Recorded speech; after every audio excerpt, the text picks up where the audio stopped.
The Titanic. It's inspired many tellings on the silver screen. It was filmed by the Nazis in 1943, by 50s Hollywood, by TV in the 60s, and famously by James Cameron.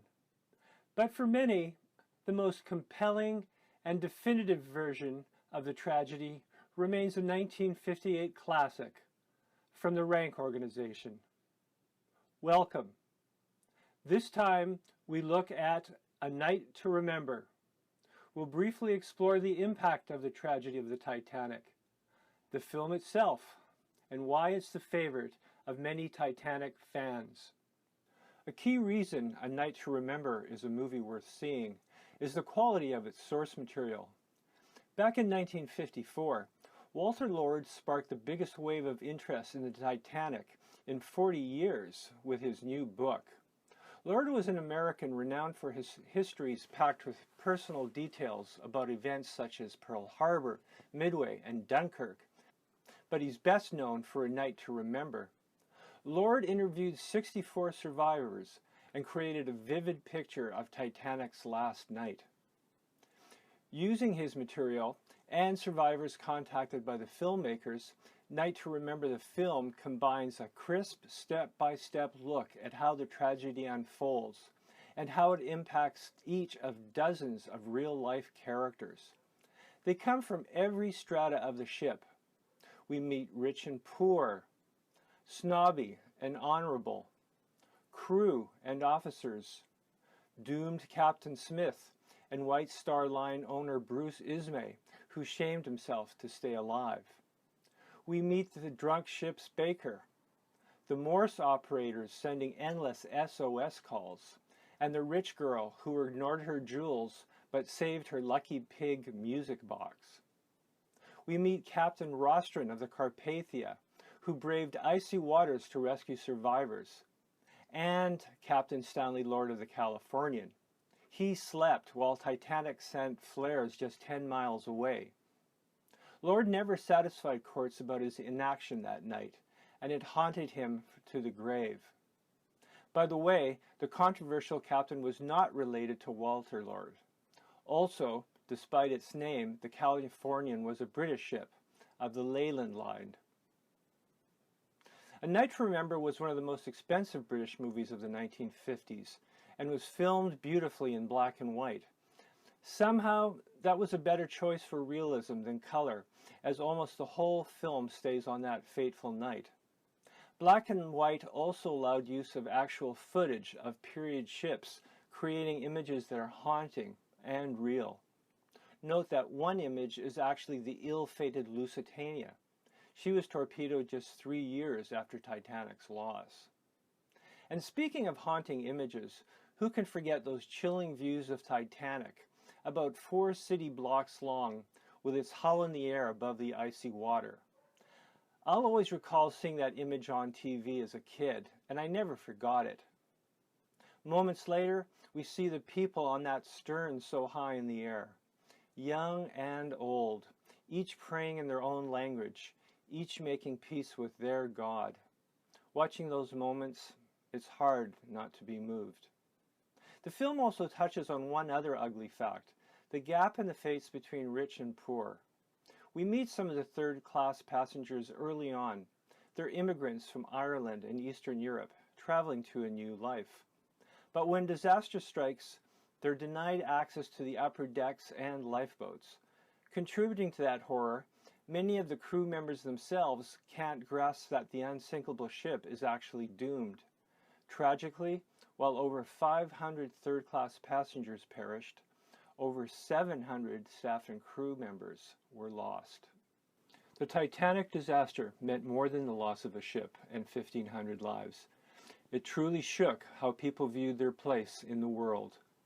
At the beginning of our movie, a proud Englishman boasts about the Titanic, saying the ship is man's victory over nature and the elements.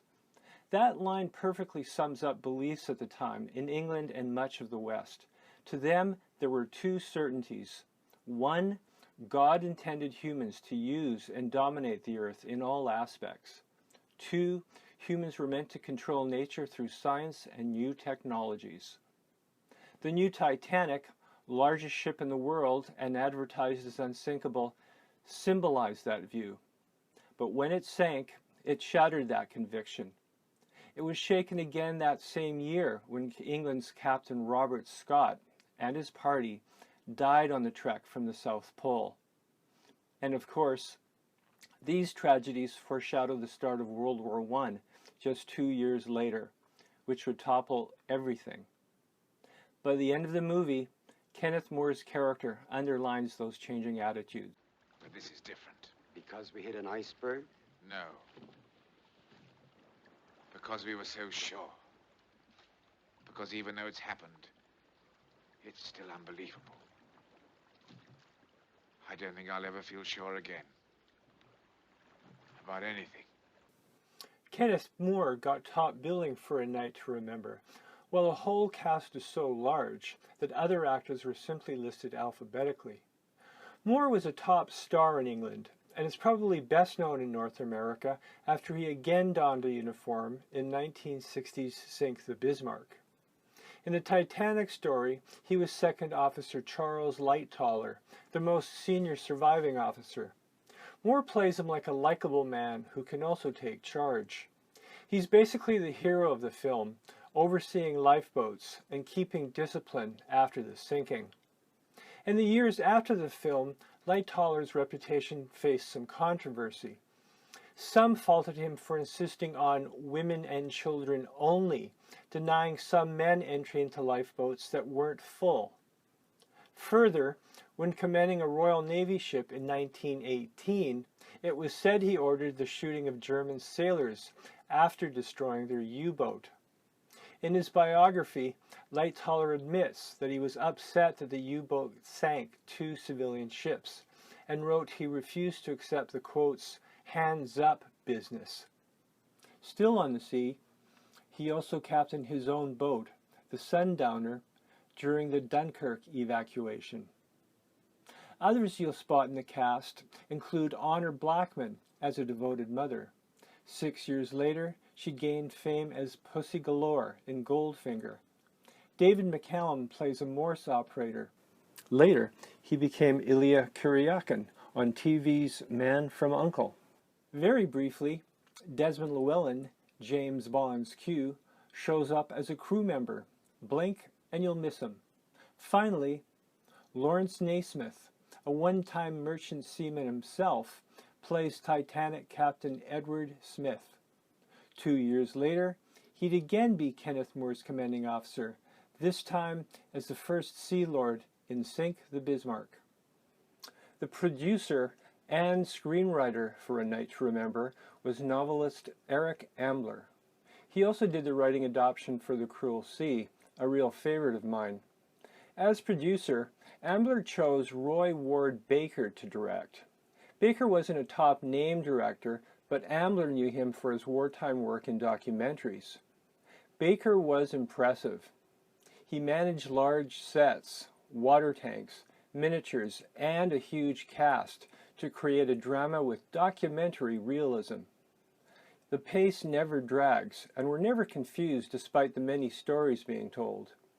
In many ways, this film became a template for huge cast, single event movies, ranging from The Longest Day to Towering Inferno, and even Nashville.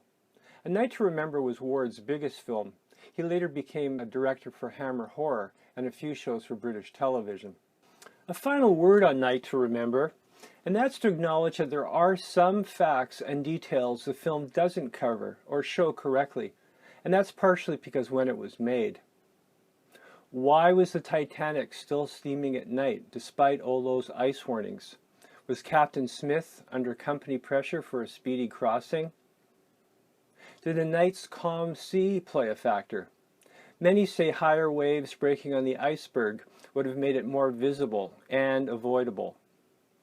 Also, made in the 1950s, the film shows Titanic going down in one piece. It wasn't until the wreck was discovered in 1985 that we learned the ship actually snapped in two from water pressure. Finally, how big a factor was the steel in Titanic's hull? Recent studies and books argue that the old riveting techniques and the steel quality in Titanic's day made the hull more brittle and vulnerable in cold waters. But putting newer discoveries aside, this film does a tremendous job of showing the many factors and human errors that led to that tragedy. A Night to Remember still stands as the most complete version of what really happened on that cold and deadly night in the Atlantic.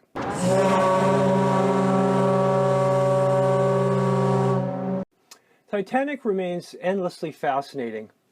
I just found a real video of Titanic footage on YouTube, and it had almost 9 million views. Titanic books, posters, museum displays, and TV specials are always popular. When it comes to movies, today the best known is James Cameron's 1997 Oscar winner. Now, Cameron admits he loved A Night to Remember, and he was inspired by it. But he chose to focus on a Romeo-Juliet style love story.